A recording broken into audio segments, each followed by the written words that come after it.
through hedges, jumping ditches, bounding across fields, breathless and weary, and had to settle down into an easy field. When he had recovered his breath somewhat, he was able to think calmly, and he began to giggle, and he took to laughing, and he laughed till he had to sit down under a hedge, cried in ecstasies of self-admiration. Toad again! Toad on top!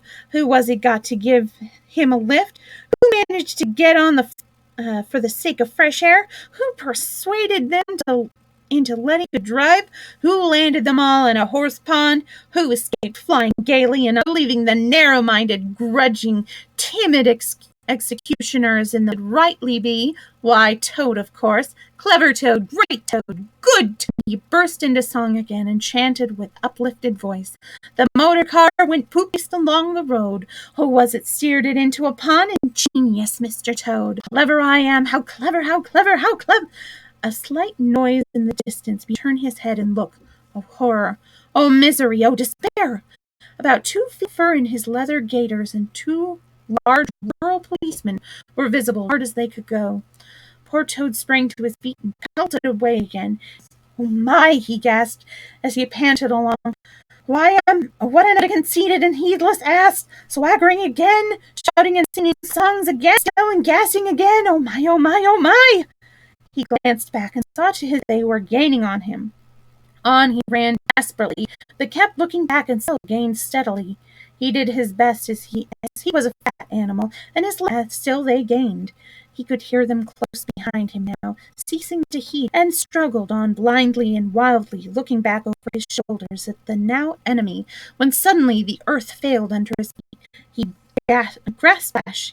He found himself head over ears in deep water, rapid water, bore him along with a force he could not contend with, and he knew that in panic he had run straight into the river. He rose high to grasp the reeds and the rushes that grew along the water's edge, but the stream was so strong that it tore them out of his hands. "I," gasped poor Toad, "if ever I steal a motor car, if ever I sing another conceited song." Then down he went, breathless and sputtering. Presently he saw that he was approaching a big dark hole above the head, and as the stream bore him past, he reached up with a paw and caught hold of it. Then slowly and with difficulty he drew himself up out of the water as he was able to rest his elbows on the edge of the hole. There he remained, puffing and panting, for he was quite exhausted. Blew and stared before him into the dark hole. Some bright small thing twinkled in its depths, moving toward him. As it approached, a face gradually around it, and it was a familiar face, brown and small with whisker, grave and round, with neat ears and silky hair. It was the water. End of chapter 10. So we have 2 chapters left to go, and I'm thinking I'll probably just go ahead, and because why should we stop with 1 chapter left to go? 11. Like summer tempests came his tears. The little brown paw gripping Toad firmly by the scruff of the neck, and gave a great. The water-logged Toad came up slowly but surely over the edge of the hole. At last he stood safe and sound in the hall, straight with muddy shore, and with the water streaming off him, but happy and high-spirited as of old. He found himself once more in the house of a friend, and dodgings and over, and he could lay aside a disguise that was unwishing and wanted such a lot of living up to. "Oh, Red, I've been through such times since I saw you last. You can't think such sufferings, and also nobly born. Then such a disguise as such subterfuge, and also cleverly planned and carried out. Got out of it, of course. Been thrown into a canal, swam ashore, sold him for a large sum of money, humbugged everybody, exactly what I wanted. Oh, I am a smart Toad, and no mistake. I think my last exploit was. Just hold on till I tell you." "Toad," gravely and firmly, "you go off upstairs at once and take off that old cotton rag as if it might formerly have belonged to some washerwoman, and clean yourself thoroughly with some of my clothes, and try and come down looking like a gentleman. If for a more shabby, bedraggled, disreputable-looking are I never set eyes on in my whole life. Now stop arguing and be off. I'll have something to say to you later." Toad declined to stop and do some talking back at him. He had had enough of being ordered he was in prison, and here was the thing being begun all over again, apparently a rat, too. Moreover, he caught sight of himself in the looking glass over the hat stand, with the rusty black bonnet perched over one eye, and he changed his mind and went very quickly and humbly upstairs to Rat's. There he had a thorough wash and brush up, changed his clothes, and stood time before the glass, contemplating himself with pride and pleasure, and thinking all the people must have been to have ever mistaken him for one moment for a wash. By the time he came down again, luncheon was on the table, and very glad to see it, for he had been through some trying experiences and had taken much exercise since the excellent breakfast provided for him by the gypsy. He ate. Toad told the rat all his adventures, dwelling chiefly on his own clever presence of mind in emergencies and cunning in tight places, and rather he had been having a gay and highly colored experience. The more he talked and boasted, the more grave and silent the rat became. Had talked himself to a standstill. There was a silence for a while, and the rat said, "Now, Toady, I don't want to give you pain. I'm through already, but seriously, don't you see what an awful ass you've been? On your own admission, you have been handcuffed, imprisoned, starved, chased, terrified out of your life, insulted, ignominiously flung into the water by a woman. Where's the amusement in that? Where does the fun come in? You must needs go and steal a motor car. You never had anything but trouble from motor cars from the moment you first set eyes on one. You will be mixed up with them, as you generally are 5 minutes after you've started. Why steal them? Be a cripple if you think it's exciting for a change if you've set your mind on it. But why choose to be when are you going to be sensible and think of your friends and show credit to them? Do you suppose it's any pleasure for me, for instance, to hear animals out that I'm the chap that keeps company with jailbirds?" It was a very comforting point in Toad's character that he was a thoroughly animal and never minded being jawed by those who were his real friends. Most set upon a thing, he was always able to see the other side of the question. So although, while the rat was talking so seriously, he kept saying to himself, "But it was fun, though, awful fun," and making strange, suppressed and other sounds resembled snorts, or the opening of soda bottle. Yet when the rat had been quite finished, he heaved a deep sigh and said humbly, "Quite right, Ratty. How sound you always are. Been a conceited old ass, I can quite see that. But now I'm going to be a good Toad. Do it any more. As for motor cars, I've not been at all so keen about the ducking in the river of yours. The fact is, hanging on to the edge of your hole and getting my breath, I had a sudden idea, really connected with motor cars. There, don't take on so, old chap, and stamp and upset things. It was only an idea, and we won't talk any more about it. Coffee and a smoke and a quiet chat, and then I'm going to stroll gently down and get into clothes of my own, and set things going again. I've had enough of adventures. I shall lead a quiet, steady, respectable life, pottering about my property, and improving a little landscape gardening at times. There will always be a bit of dinner when they come to see me, and I shall keep a pony chaise at dog about the country in, just as I used to in the good old days before I got restless and once strolled gently down to Toad Hall," cried the rat. "What are you talking about? Do you mean to say you haven't heard?" "Heard what?" Turning rather pale. "Go on, Ratty, quick, don't spare me. What haven't I heard?" "You mean to tell me," shouted the rat, thumping with his little fist upon the table, "nothing about the stoats and weasels?" "What? Cried Toad, trembling in every limb. "No, not a word. What have they been doing?" "How they've been and taken Toad Hall," continued the rat, leaned his elbows on the table and his chin in his paws, and a large tear welled up and overflowed and splashed on the table. plop, plop. Cody murmured presently, "Tell me all. The worst is over. I am an animal again. When you got into that trust," said the rat slowly and impressively. "I mean, when you disappeared from society, that misunderstanding about a machine, you know." Toad merely was a good deal talked about down here naturally, continued the rat, among the riverside, but even in the wildwood, animals took sides as always. Riverbankers stuck up for you and said you have been infamously trained. There was no justice to be had in the land nowadays, but wildwood animals said hard things and served you right, and it was time this sort of.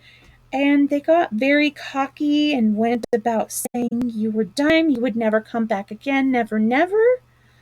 Toad nodded once more. That's the sort of thing beasts. That's the sort of little beasts they are, the rat. But Mole and Badger, they stuck out through thick and thin that you would come back again. They didn't know exactly how, but somehow. Toad began to sit up and to smirk a little. They argued from history, continued the rat, that no criminal laws had ever been known to prevail against cheek and claws yours, combined with the power of a long purse.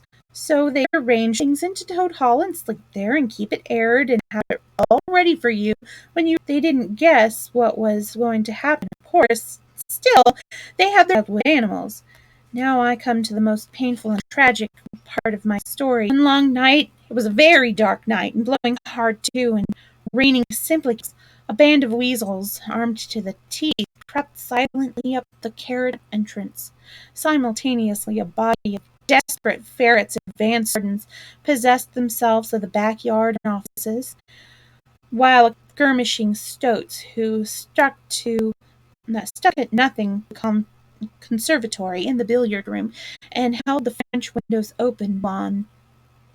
The Mole and the Badger were sitting by the fire in the smoking room, stories and suspecting nothing, for it wasn't a night for any animals to be out in. And those bloodthirsty villains broke down the doors and rushed in upon them. They made the best fight they could, but what was the good? Taken by surprise, and what can two animals do against hundreds? They took and beat them six, those two poor faithful creatures, and turned them out in wet with many insulting and uncalled for remarks. Here the other broke into a snigger, and then pulled himself together and tried to look particularly solemn.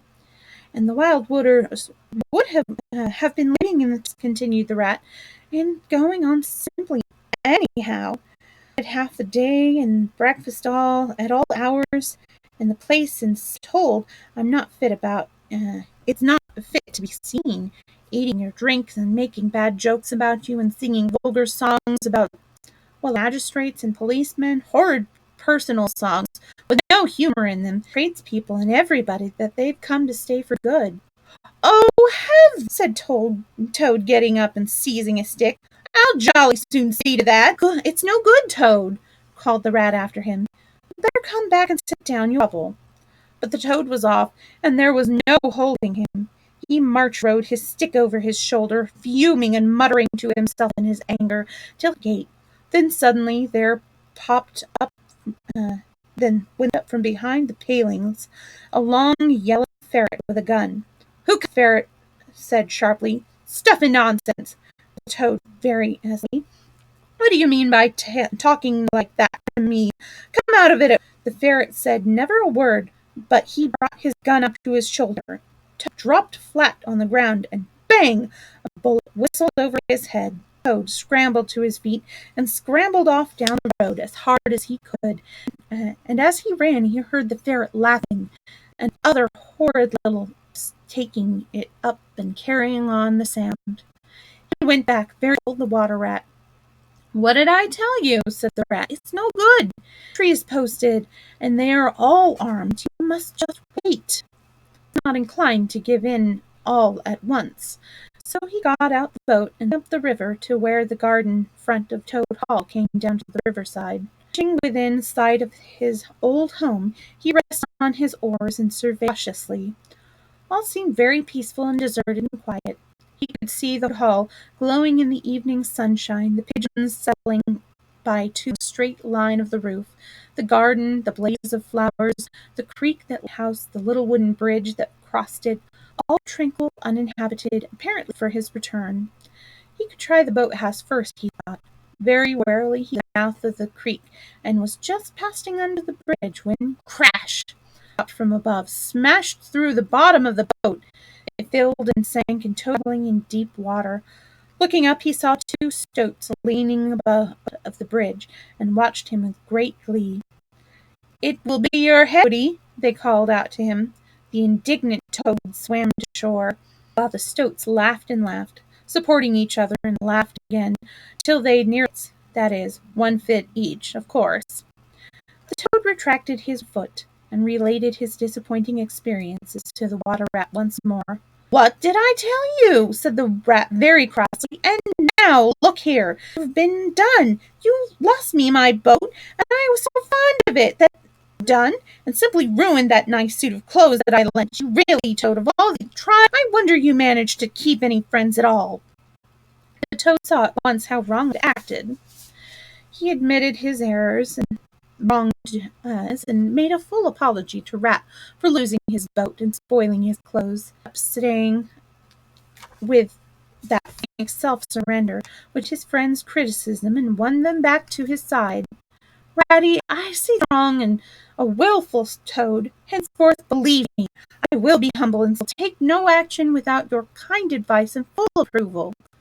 "If that is all," said the good-natured Rat, already appeased, "then my advice to you the lateness of the hour, to sit down and have your supper, which will be a minute, and be very patient. For I am convinced that we can do nothing see the Mole and the Badger, and hear their latest news, and held a conference their advice in this difficult matter." "Oh, yes, of course, Badger," said Toad lightly. "What's become of them, the dear fellows? I have forgotten all about them." "Well, may you ask?" said the Rat reproachfully. "While you were riding about the country in expensive motor cars, and galloping proudly, and breakfasting in the fast of the land, those two poor devoted animals out in the open, in every sort of weather, living very day, and lying very hard by night, watching over your house, patrolling your laundries, keeping a constant eye on the stoats and wheels, scheming and planning and contriving property back for you. You don't deserve to have such true and loyal friends, Toad. You don't really. Some day, when it's too late, you'll be sorry you don't them more while you had them." "I'm an ungrateful bee," sobbed Toad, shedding bitter tears. "Let me go out and find them, cold, dark night, and share their hardships, and try and prove by— Hold, early I heard the chink of dishes on a tray. Supper's here at last, Ratty." The Rat remembered that poor Toad had been on prison fare for a considerable time, and that large allowances had been made. He followed him to the table accordingly, and hospitably encouraged him in efforts to take up for past privations. They had just finished their meal and resumed their arms. There came a heavy knock on the door. Toad was nervous, but the Rat, furiously at him, went straight up to the door and opened it, and in walked Mr. He had all the appearances who for some nights had been kept away from home, and all its little comforts. His shoes were covered with mud, and he was looking very rough, but then he had never had a very smart man, the Badger, at the best of times. He came solemnly up to Toad, said, "Welcome home, Toad." "Alas, what am I saying? Home, indeed! This is a poor, happy Toad." Then he turned his back on him, sat down to the table, helped himself to a large slice of cold pie. Toad was quite alarmed, very serious and portentous style of greeting, but the Rat whispered to him, "Never mind, don't take any notice, and don't say anything to him just yet. He's really rather low and just wanting his victuals. An hour in he'll be quite a different animal." So they waited in silence, and presently there came a lighter knock. The Rat, with a nod to Toad, went to the door and ushered in the room, very shabby and unwashed, with bits of hay and straw sticking in his fur. "Old Toad!" cried the Mole, his face beaming. "Fancy having you back again, and to dance round him. We never dreamed you would turn up so soon. Managed to escape, you clever, ingenious, intelligent Toad. The rat pulled him by the elbows, but it was too late. Toad was coughing and swelling already. "Oh no," he said. "I'm not really clever according to my friends. I've only broken a prison in England, that's all, and captured a railway train and escaped and disguised myself and gone about the country humbugging everybody, that's all. No stupid ass I am. I'll tell you one or two of my little adventures, Mole, and you shall judge." "Well, well," said the Mole, moving toward the supper table, "while I eat. Not a bite since breakfast. Oh my, oh my!" He helped himself liberally to cold beer and pickles. Toad straddled on his paw into his trouser pocket and pulled out a handful of silver. "Look at that!" he cried. That's not so bad, is it, for a few minutes' work? And how, Mole? Horse stealing, that's how I done it." "Go on, Toad," said Mole, immensely. "Toad, do be quiet, please," said the rat, "and don't you wag. And when you know what he is, but please tell us as soon as position is, and what's best to be done now that Toad is back at last." "The position as it can be," replied the Mole grumpily. "And as for what's to be done, why, Bull, the badger and I have been round and round the place by night and by day. Same thing. Sentries posted everywhere, guns poking out at us, always an animal on the lookout, and when they see us, my, that's what annoys me most." "It's a very difficult situation," said the rat deeply, "but I think I see now in the depth of my mind that Toad really ought to do. I will tell you, he ought to know he oughtn't to shout with his mouth full. Nothing of the sort. You don't understand. What he ought to do is shan't do it anyway," cried the Toad, getting excited. "I'm not going to be ordered about this. It's my house we're talking about now, and I know exactly what to do, and I'll tell you by this time." They were all three talking at once, at the top of their voices, deafening, when a thin, dry voice made itself heard, saying, "All of you," and instantly everyone was silent. He was, having finished his pie, had turned round to his chair and was looking at them severely. He saw that he had secured their attention, and that they were evidently waiting for him. He turned back to the table again and reached out for the cheese. And so great was the by the solid qualities of that admirable animal that not another word was uttered until he had quite finished his repast from his knees. The Toad fidgeted a good deal, but the rat held him down. When the badger had quite done, he got up from his seat and stood reflecting deeply. At last he spoke. "Toad," he said severely, "bad, troublesome little animal, aren't you ashamed of yourself? What do you think your friend would have said if he had been here tonight and had known of all your goings-on?" Toad, who was on the sofa by this time with his leg up, rolling over on his face, shaken by sobs of contrition. "There, there," more kindly. "Never mind, stop crying. We're going to let bygones be bygones for a new leaf. But what the Mole says is quite true. The Stoats are on guard at every point, and they make the best sentries in the world. It's quite useless to place. They're too strong for us." "And it's all over," sobbed the Toad, crying into the sofa cushions. "I shall go and enlist for a soldier, and never Toad Hall any more." "Come, cheer up, Toady," said the badger. "Ways of getting back a place and taking it by storm. I haven't said my last word. I'm going to tell you a great secret." Toad sat up slowly and dried. Secrets had an immense attraction for him, because he never could, and he enjoyed the sort of unhallowed thrill he experienced when he went and told another who faithfully promised not to. "There is an underpassage," said the badger impressively, "that leads from the river bank quite up into the middle of Toad Hall." "Oh, nonsense, Badger!" rather airily. "You've been listening to some of the yarns they spin in the public houses. I know every inch of Toad Hall inside and out. Nothing of the sort, I do assure you." "My young friend," said the badger with great severity, "you was a worthy animal, a lot worthier than some others I know, was a pine and told me a great deal he wouldn't have dreamed of telling you. He didn't make it, of course. That was done hundreds of years before he ever came to live. He repaired it and cleaned it out because he thought it might come in useful some day. No danger, and he showed it to me. 'Don't let my son know about it,' he said. 'He's a good boy and volatile in character, and simply cannot hold his tongue. If he's ethics, it would be of use to him. You may tell him about the secret not before." The other animal looked hard at Toad as how he would take it. Toad was inclined to be sulky at first, but he brightened like the good fellow he is. "Well, well," he said, "perhaps I'm a popular fellow such as I am. My friends get round me. We sparkle, we tell witty stories, and somehow my tongue gets wagging. I have I've been told I ought to have a salon. Well, never mind. Go on, Badger. How's this passage of yours going to help us?" "I faintly," continued the Badger. "I got Otter to disguise himself as a sweep and the door, with brushes over his shoulder, asking for a job. There's going to be tomorrow night.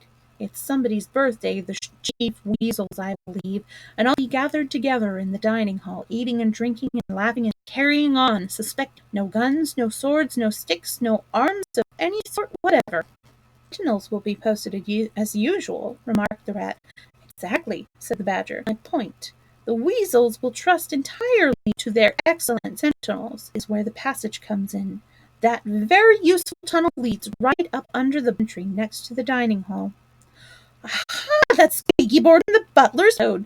Now I understand it." "We shall creep out quietly into the butler," said the Mole. "With our pistols and swords and sticks," shouted the Rat, "rush in upon and whack 'em and whack 'em and whack 'em," cried the Toad in ecstasy, running round and round over the chairs. "Very well, then," said the Badger, resuming his usual day. "Our plan is settled, and there's nothing more for you to argue.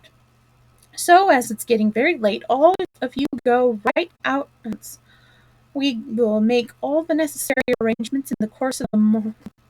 Toad, of course, went off to bed dutifully with the rest. He knew better than to though he was feeling much too excited to sleep, for he had had a long day, with many events crowded into it, and sheets and blankets were comforting things, after plain straw, and not too much of it, spread on the stone floor of a draughty cell. And his head had not been many seconds he was snoring happily. Naturally, he dreamed a good deal about roads that ran just when he wanted them, and the canals that chased him and caught him, and a barge, the banqueting hall with his week's washing, just as he was giving a dinner party. And he heard passage rushing onwards, but it twisted and turned round and shook it and sat up on its end. Yet somehow, at the last, he found himself back safe and triumphant, with all his friends gathered round about him, earnestly assured he was a clever Toad. He slept till a late hour next morning, and by down he found that the other animals had finished their breakfast. The Mole had slipped off somewhere by himself without telling anyone where he was going, sat in the armchair reading the paper, and not concerning him about what was going to happen that very evening. The Rat, on the other hand, in the room busily, with his arms full of weapons of every kind in 4 little heaps on the floor, and saying excitedly under his breath as he ran, "Here's a sword for Mole, here's a sword for Toad, here's a sword for Badger, here's a pistol for Mole, here's a pistol for Toad, here's a pistol for Badger," and so in a rhythmic way, while the 4 little heaps gradually grew. "That's all very well, Rat," said the Badger presently, looking at the busy little animal with paper.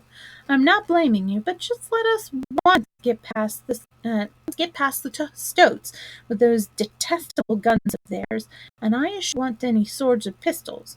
We 4 with our sticks, once we're inside the dining hall, clear the floor of all the lot of them in 5 minutes. I'd have done the whole thing. I didn't want to deprive you fellows of the fun." "It's as well to decide," said Rat reflectively, polishing a pistol barrel on his sleeve and looking. The Toad, having finished his breakfast, picked up a stout stick and swung it vigorously, belabouring imaginary animals. "I'll learn 'em to see," he cried. "I'll learn 'em, I'll learn 'em." "Don't say learn 'em, Toad," said the Rat. "It's not good English." "What are you always nagging at Toad for?" inquired peevishly. "What's the matter with his English? It's the same what I use myself, and it ought to be good enough for you." "I'm very sorry," said the Rat humbly, "only I teach 'em, not learn 'em." "But we don't want to teach 'em," replied to learn 'em, learn 'em, learn 'em, learn 'em, and what's more, we're going to do it." "Oh, very well, have it your own way," said the Rat. He was getting rather himself, and presently he retired into a corner where he could be heard muttering, "Learn him, teach him," till the badger told him rather sharply to leave off. Presently the mole came tumbling into the room, evidently very pleased with it. "I've been getting a rise out of the stoats." "I hope you've been very careful, Mole," said the rat anxiously. "I should hope so too," said the mole confidently. "I got into the kitchen to see what Toad's breakfast see about Toad's breakfast. I found that old washerwoman's dress that he came home in yesterday hanging on the horse before the fire. So I put it on, and the bonnet as well, and off I went to Toad Hall as bold as you please. The sentries were in